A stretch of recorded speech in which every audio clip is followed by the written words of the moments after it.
Hi, everyone. My name is Dr. Dave Anderson. I'm a psychologist at the Child Mind Institute. We're a national nonprofit supporting children and families with gold standard mental health care, advice, and resources, all online and accessible to everyone. You can learn more about the resources we have available for families during the coronavirus crisis, including telehealth evaluations, flat fee parent consultations, and treatment by visiting childmind.org/coronavirus. Today, we're going to be talking about social media during the coronavirus crisis. And we're going to try to answer your questions and anything else that you might be wondering about. You can post your questions in the feed. We'll also post some links to helpful resources on childmind.org. And the next Facebook Live will be at 4:30 p.m. today with my colleague, Catherine, and she is awesome. So with that, I think we'll launch in. We've got prepared questions we've collected from our community to start off Facebook Lives. And we also have our staff, our curating. Travis is working with me today, curating any questions you might send in so that I can get fed those and answer those in real time. So I'm going to start with one that is kind of a softball question. I've got one that's more, I think, the really like intricate, nuanced one for social media right now that I'm going to save for later in the Facebook Live. The softball.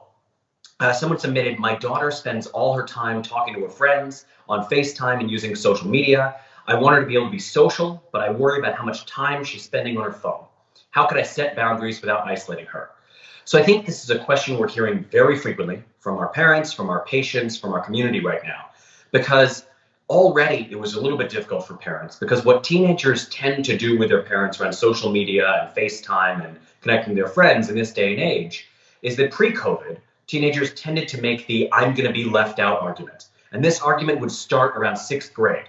And it would be, I'm the only one without a phone. Actually, now this argument's starting in 4th and 5th grade, but I'm the only one without a phone. I'm the only one who can't text my friends. I'm the only one who can't be on FaceTime. Why won't you let me connect with my friends this way? And for many parents, you know, they were worried about that kind of connection early on. The thought was that it could be too early to allow that kind of freedom and unfettered kind of social connection with friends, especially while kids are still learning social skills, they're still learning what's appropriate. And we all remember how cruel we can be sometimes inadvertently or purposely in middle school. So, you know, what parents are thinking about as the COVID crisis has hit is that all of a sudden, social media, FaceTime, and these kinds of online forums are the only way for preteens, tweens, and teenagers to connect with their friends. So we want to give them some level of that context. We know that's so incredibly important to them. But at the same time, we want to figure out how to bound it. So I know I've spoken about this in a couple previous Facebook Lives, but frequently what we try to do with parents is kind of make sure we're checking off the wellness boxes of the coronavirus crisis as a way of making sure that everything else the teen needs to be thinking about for the mental health and wellness is considered. And then we can consider kind of the time with friends and the balance there. So is your teen engaging in safe, medical hygiene practices during COVID? Are they engaging in social distancing? Are they washing their hands frequently? That's kind of baseline. That's keeping everybody safe and well, including those most vulnerable in our population. The next thing is your teen engaging in, investment in school and online schooling in whatever way they can right now? And are they finishing their homework? Terrific. Are you having some quality family time, even 5 minutes if you can, in any given day that doesn't involve you telling your tween or teenager what they're supposed to be doing or kind of being a taskmaster? That's just kind of keeping things copacetic on the family level. Is everybody getting sleep? Now, it doesn't mean they're on the same sleep schedule as they were pre-COVID, but are they getting sleep? Are they getting some exercise? Are they eating, regularly? And if you can check those boxes, so now you've got a kid who is finishing schoolwork, who is spending some family time of some form, even if it may not be that high quality as everyone's stressed during COVID, and are they tending to their basic wellness practices? After that, it's kind of thinking through with them how they can healthily connect to their friends. Because the other thing that we know about this is that while we need to give them a certain amount of time to connect with their friends, we don't have to not be monitoring their conduct online. And that was a double negative, so I should say you can still monitor their conduct online and let them know that you're doing that. You can still tell them there are only certain things they can visit or certain ways you want them to connect with their friends. You can still limit the amount of time. And this is particularly important because while the research generally shows pre-coronavirus that connecting with friends online is not necessarily injurious, as long as the teen does have a balance of face-to-face social skill development, the key point is to think about teens who are already vulnerable to particular mental health disorders. So if a kid is already vulnerable to ADHD, we know those symptoms and that distractibility could get exacerbated by too much time online. Similarly, if a kid is prone to depression, we know that too much isolated time online, look, the social media has a comparison effect. And the reality is, even if you go on Instagram right now, while people are obviously coping with the coronavirus crisis, much of Instagram looks like people are living their best life during the coronavirus crisis. So it still makes teens who may not be having the greatest time, or whose mood is dipped, or who feel really isolated, not feel so great if they're spending large amounts of time. So there's still good reason to think about boundaries around that. And particularly the last boundary that I'll hit, an hour before sleep. If you're trying to get your teen to sleep, what you're trying to figure out, and look, it may not be a reality for many parents during the coronavirus crisis to make it so their teen is perfectly screen-free prior to sleep, but anything active on screens is going to inhibit sleep. If the teen is engaging with friends, if they're playing a particular game, something like that, you're unlikely to let your brain go to sleep if your brain is actively trying to engage something.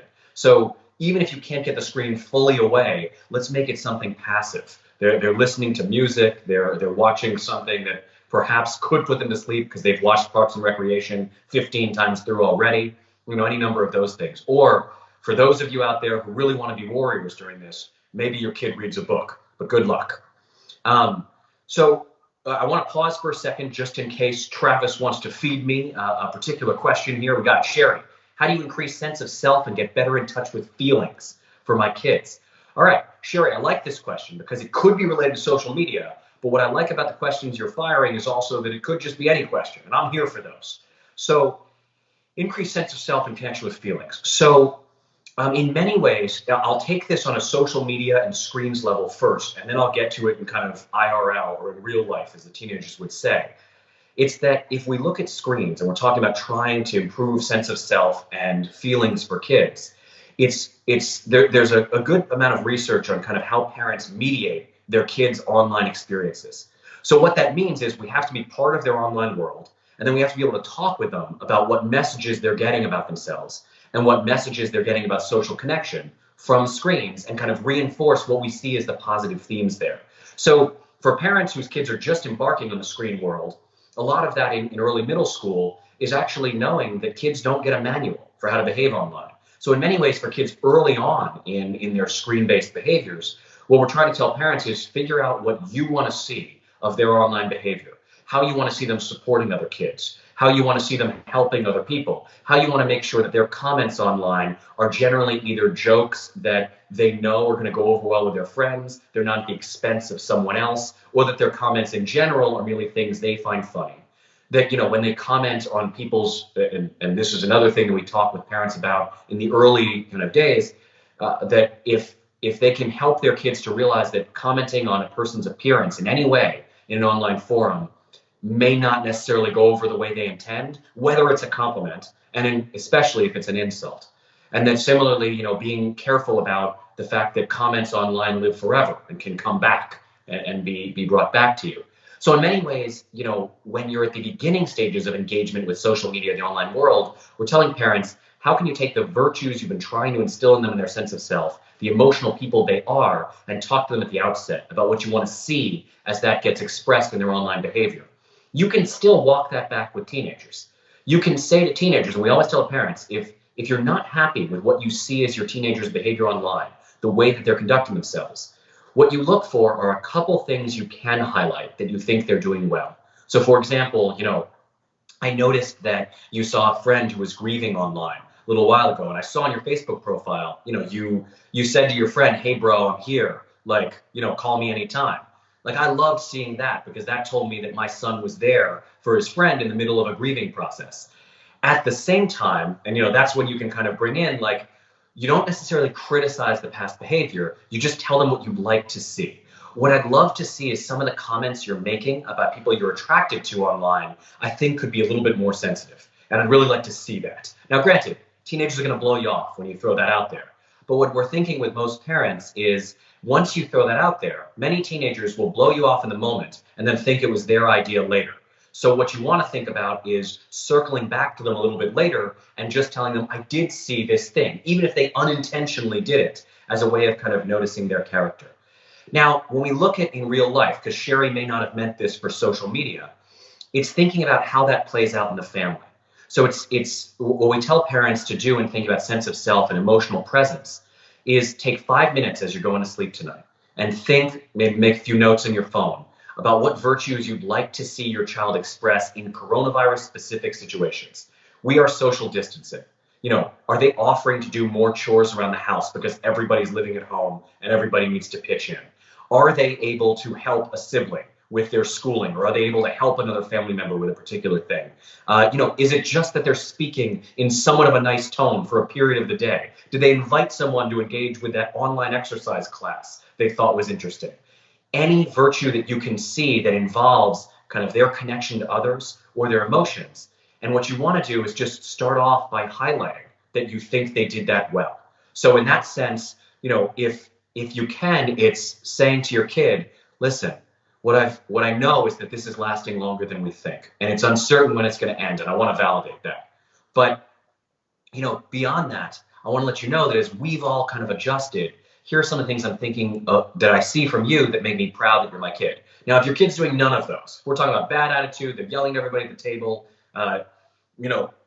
isolating themselves in their rooms, things like that. When we tell parents, you can proceed in 2 stages. You can have a heart-to-heart, one-on-one conversation. Look, we're in this for a while. I want to be in this together. I'm sorry that it's not felt that great, but how can I help us all get along better? And then maybe when the kid makes some suggestions, you throw out a few of your own. If that doesn't work, then what we tell parents of teenagers is very simply take 1 or 2 behaviors a week, take inventory of a couple of reinforcers you have control over for your teenager, hold those back unless you see those behaviors. And that's where we go when we don't want to be pulled into that during COVID, because it's more stress to try to think about a behavioral system, but sometimes you got to do it. So I don't know if we have another question we want to fire up there. If I should go to one of our prepared questions, I'm going prepared. So thank you, Sherry, for that.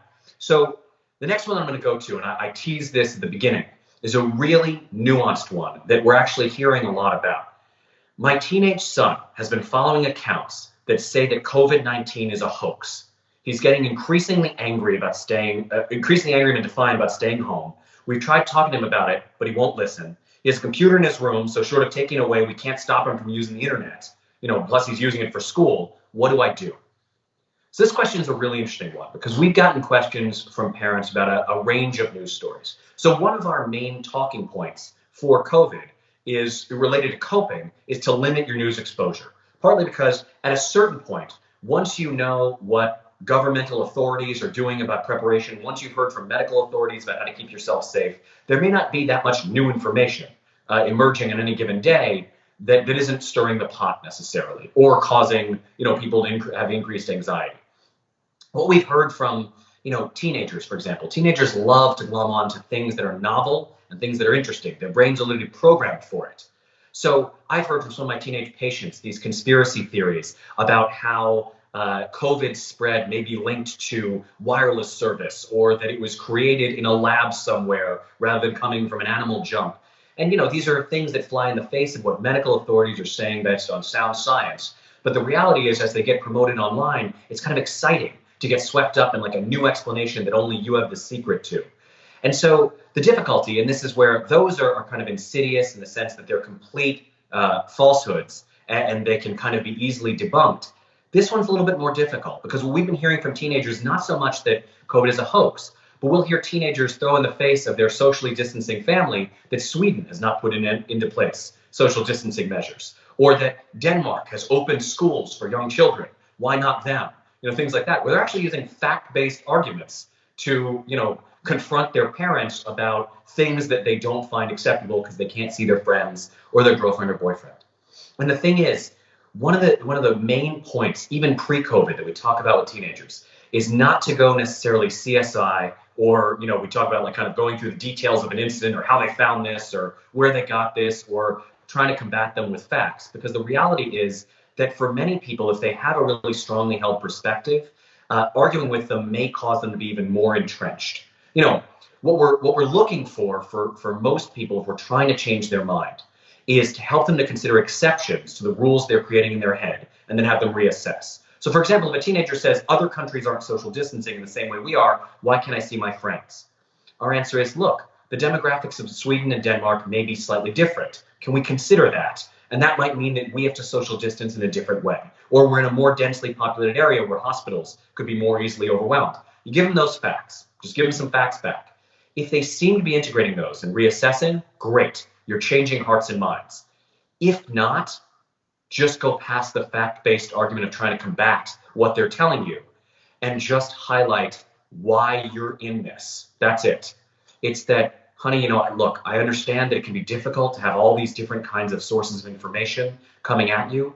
We're doing this for very specific reasons. The fact is that we're getting messages that this is the best way that we can keep everyone safe and healthy, and it's the best way we can keep vulnerable members of our family healthy. And frequently when we're trying to get parents to think about when they talk with teens about this is who is the closest person to the teen who's vulnerable in this crisis? How can we help them to bring it home to something personal, where it isn't they're caught up in an online movement, but rather they're thinking about their grandmother, or they're thinking about their aunt whose immune system may be compromised, or they're thinking about a family member of theirs that has asthma and really cannot have a respiratory illness. So the more we can make it personal for them, where they can think, wait a second, if I'm wrong about this could really affect people I love and care about. That's going to be helpful. We may not win.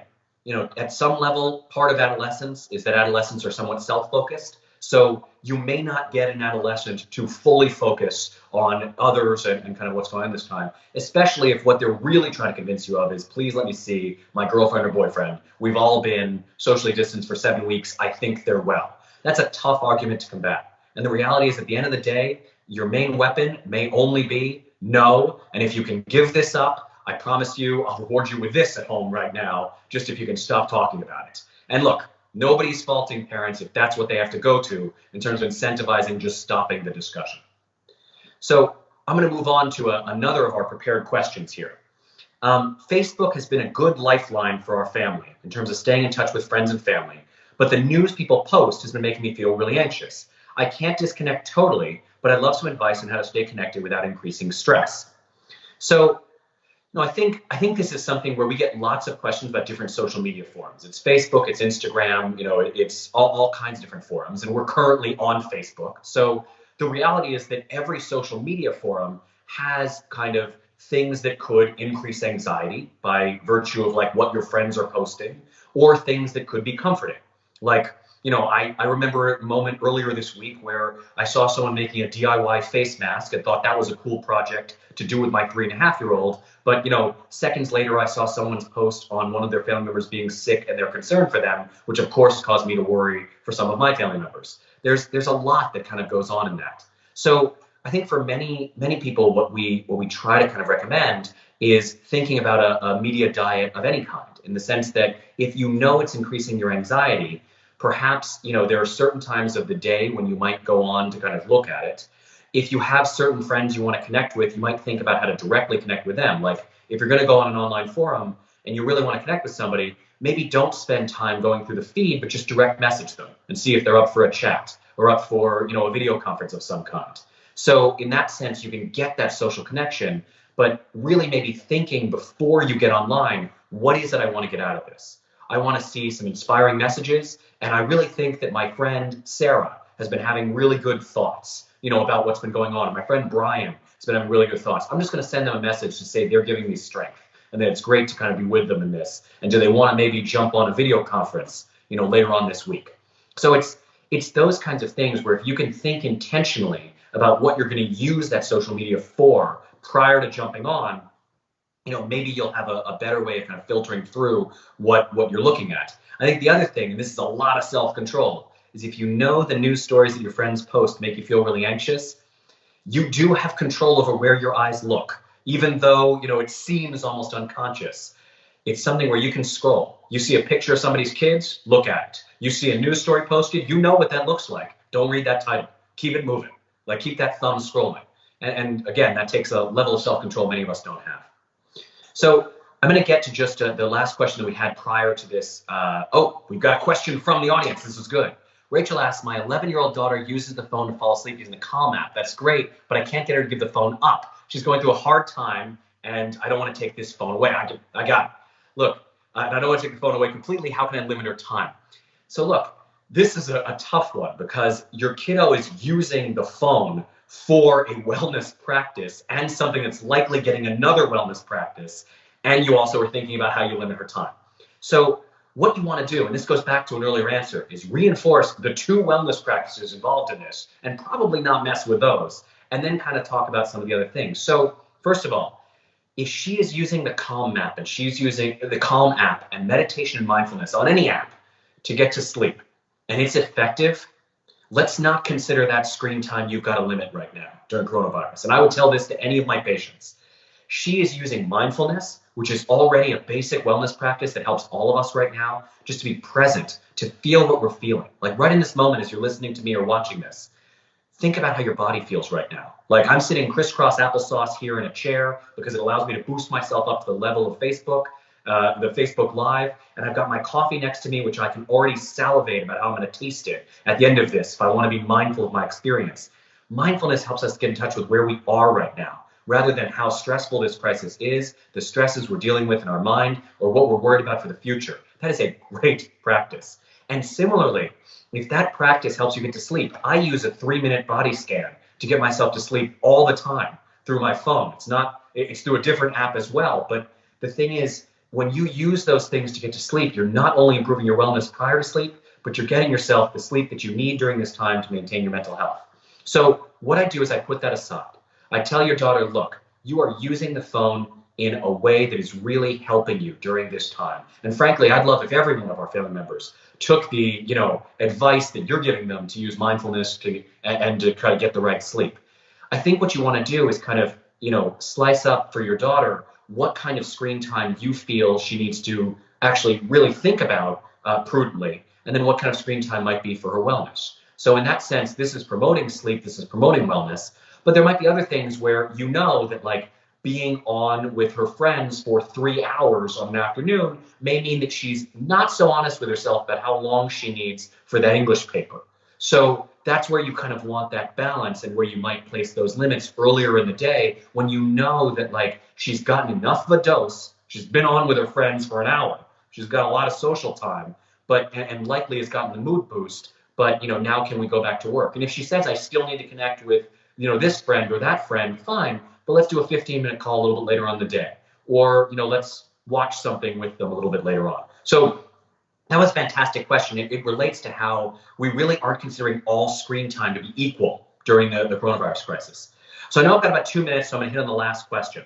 My son had the great idea to make a gaming play date with their friends. I agreed and I said I'd buy whatever game they needed. The game that one of their friends picked has content that's really not okay with me. It's violent. The friend's family already owns the game. And from what I know, they're not in a position to buy new games. I want my kids to keep their gaming date, but not with that game. What do you suggest? So this question is double-barreled here. It's that not only is the parent asking us to consider the fact that someone else is in a different socioeconomic situation than they are, in the sense that parents may have job insecurity or financial insecurity, which is making it so they can't make new purchases at this time, which is completely understandable, but they object to the content that would allow their son to connect with their friend. Look, this is a real tough one. Bottom line is I lead parents through 3 steps on this one. First is I try to think, how are these kids connected otherwise? Can we take inventory of that kid's games and your kid's games and suggest a menu of ones that are acceptable? Like maybe they've got MLB The Show, or they've got NBA 2K or something like that, sports-related games that don't have violent content. If they've got those games, we tell them, you can play those games, but not this one together, because we take inventory and we know that they don't have to purchase anything else. If, on the other hand, the kid is still insisting, this is the only way to connect to my friend, this is the only way to connect to my friend related to this content, you've got 2 choices. And we wouldn't fault parents for either of them. You can say, I want you to connect with your friend, but it can't be with this game. And you leave it at that. I can help you try to solve that problem if you're willing to solve that. And some kids will say, fine, and they'll sit down at the table and they'll try to problem solve. And some kids will just get mad and walk off. And that's just it. Today was a B- day. Your kid's mad at you, whatever. Tomorrow's a new one. And the last thing is there may be parents who say, well, look, maybe I don't know what's in this game. And what I will say to those parents is frequently we tell parents, watch YouTube videos of the games that you're worried about, because there are lots of streamers on Twitch and all that kind of stuff that have put up their videos and show you what gameplay looks like. perhaps you're worried that it's violent. But for example, we've seen many parents with certain games say, actually, it's more cartoonish. There's also other aspects of the game involved. It really seems like you have to plan or think with your friends. I'm not actually that worried about it. So it really can be something where the more you get to know the content, maybe the more you'll feel okay about this particular way of coping, especially during a crisis like this when we know that your kid needs social connection. So look, I want to thank you all for joining me. I hope this was helpful. Thank you to Sherry and Rachel for the questions from the community. Remember, we are here every day at 10 a.m. and 4:30. Every one of these is recorded, and you can watch it later, watch it as many times as you like. I talk fast, so frequently I've been told people need to watch stuff that I record maybe once or twice just to get all the stuff I was saying. We look through your questions daily. That's how I had these 4 prepared questions today. And check our posts for the topic for the next Facebook Live. We're often advertising before it happens. The Child Mind Institute and myself, we are here to help with mental health and parenting, the mental health and parenting needs of this coronavirus crisis. We have resources online from daily tips, parent consultations to gold standard telehealth treatments. Please go to childmind.org. Be safe, and thank you.